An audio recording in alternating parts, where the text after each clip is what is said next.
applies for senior citizens.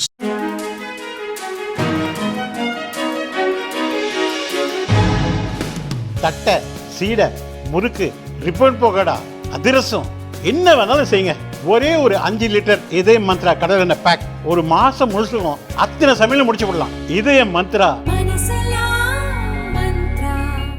Bharatiya Janata தேசிய செயற்குழு உறுப்பினர் அண்ணாமலை வெளியிட்ட அறிக்கையில் கூறியிருப்பதாவது: டிஎன்பிஎஸ்சி குரூப் 4 தேர்வில் மொத்தம் 200 கேள்விகளில் தமிழ் பாடத்திற்கு மட்டும் 100 கேள்விகள் உள்ளன.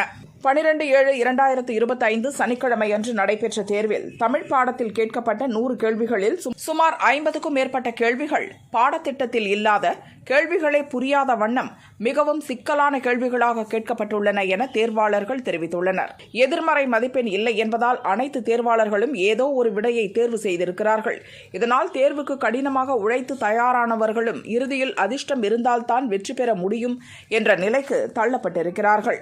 பல ஆண்டுகளாக அரசு வேலைக்கு தங்கள் நேரத்தையும் கடின உழைப்பையும் கொடுத்து பாடுபட்ட இளைஞர்கள் இறுதியில் பாடத்திட்டத்தில் இல்லாத கேள்விகளால் தங்கள் வாய்ப்பை இழக்கும் நிலை ஏற்பட்டிருப்பது வருத்தத்துக்குரியது மட்டுமின்றி தவிர்க்கப்பட வேண்டியதும் கூட.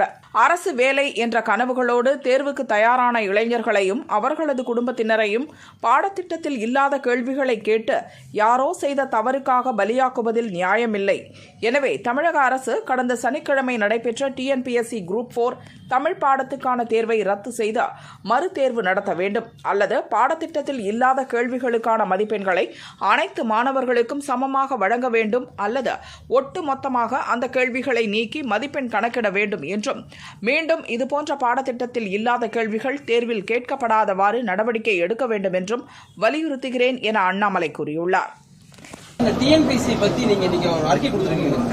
நீங்க டிஎன்பிஎஸ்சில இவ்வளவு பிரச்சனை இருக்குன்னு சொல்றீங்க. அதே மாதிரி சென்ட்ரல் கவர்மெண்டோட எக்ஸாமினேஷன்ல இந்த மாதிரி பிரச்சனை இருக்கு சார். மத்திய டிஎன்பிஎஸ்சியை பொறுத்த வரைக்கும் எந்த எக்ஸாமினேஷனாக இருந்தாலும் கூட ஒரு செட் சிலபஸ் இருக்கும். சிலபஸ்ல இருந்து நீங்க கேள்விகள் கேட்கணும். சரி, நான் முன்னாடி சில கேள்விகள் நான் காட்டுறேன். நான் கேள்வி கேட்டதுக்காக 200 மதிப்பெண்கள் இருக்கக்கூடிய ஒரு பரீட்சை நடக்குது. இத்தனை ஆயிரம் இளைஞர்கள் கனவுகளோடு தயார் பண்றாங்க. அதுல தமிழ் மொழியிலிருந்து, தமிழ் பாடத்திலிருந்து 100 கேள்விகள், வேற 100 கேள்விகள் வெளியிருந்து வருது, வேறு வேறு பாடத்திலிருந்து. 200 கேள்விகள்ல கேட்கப்பட்டிருக்கக்கூடிய பல கேள்விகள் வந்து சிலபஸ்லயே இல்ல. உதாரணத்திற்கு நான் ஒரு சாம்பிள் உங்களுக்கு காட்டுறேன். அந்த மீடியால இருக்கிறவங்க அதை ஜூம் பண்ணிக்கலாம். நீங்க ஒரு சாம்பிள் ஒன்று காட்டுறேன். ஒலி மரபை கண்டறிக அப்படின்னு ஒரு கேள்வி நம்பர் 5. சும்மா நீங்க ஜூம் பண்ணி பாருங்க, யாராச்சும் இதுக்கு பதில் சொல்லுவாங்களா நீங்களே பாருங்க. அடுத்தது வேலை பிசகு என்கின்ற மரபு தொடரின் பொருள் அப்படின்னு ஒரு கேள்வி இருக்கு. இதையும் கொஞ்சம் அப்படியே ஜூம் பண்ணி பாருங்க.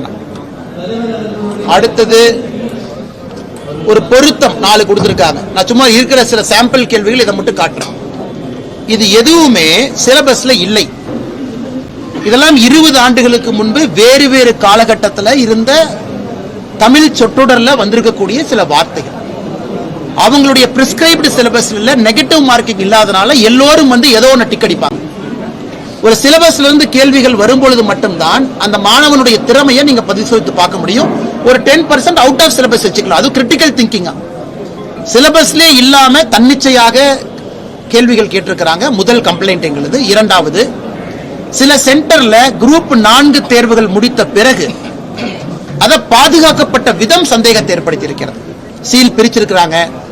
அந்த பாக்ஸ் வந்து முழுவதுமாக சீல் பண்ணல, ஹாஃப் தான் சீலா இருக்கு.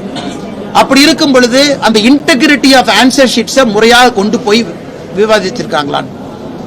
ஏன்னா லட்சக்கணக்கான மாணவ செல்வங்கள் எழுதக்கூடிய குரூப் 4 ஒன்று தேர்வுகள் முறையாக இல்லை, தேர்வு நடந்து முடிந்த பின்பு அதை பாதுகாக்கப்பட வேண்டிய விதமும் முறையாக இல்லை என்பது எங்களுடைய குற்றச்சாட்டு. இது இவங்க என்ன சொல்றாங்கன்னா, ஒரு தேர்வு கடினமா இருக்கலாங்கன்னு, அது வேற. ஆனா தேர்வு சிலபஸுக்குள்ள இருந்து வரணும். அதனால இன்னைக்கு திராவிட முன்னேற்ற கழகம் ஆட்சியில் இருக்கிறாங்க. அதுக்கு இதுக்கு பதில் சொல்றதை விட்டுட்டு நீ மத்திய அரசு நடத்தக்கூடிய தேர்வுகளை பாரு அப்படின்னு திமுக சில பேர் குற்றச்சாட்டு வைக்கிறாங்க. சோ மத்திய அரசு நடத்தக்கூடிய தேர்வுகள் எது சிலபஸ்க்கு வெளியே வந்திருக்குன்னு சொல்லுங்க. நானே அவங்க சார்பா நானே போராடுறேன், அது வேற. ஆனா குரூப் 4ங்கிறது ஒரே ஆண்டுல அதிகப்படியான தமிழகத்தில் இருக்கக்கூடிய நம்முடைய சகோதர சகோதரிகள் அரசு பணிக்கு செல்ல வேண்டும்னா குரூப் 4 தான் அதிகப்படியான அரசு பணியிடங்களை கொடுக்கும். இந்த ஆண்டு நடத்தப்பட்ட தேர்வு சரியில்லை என்பது என்னுடைய குற்றச்சாட்டு.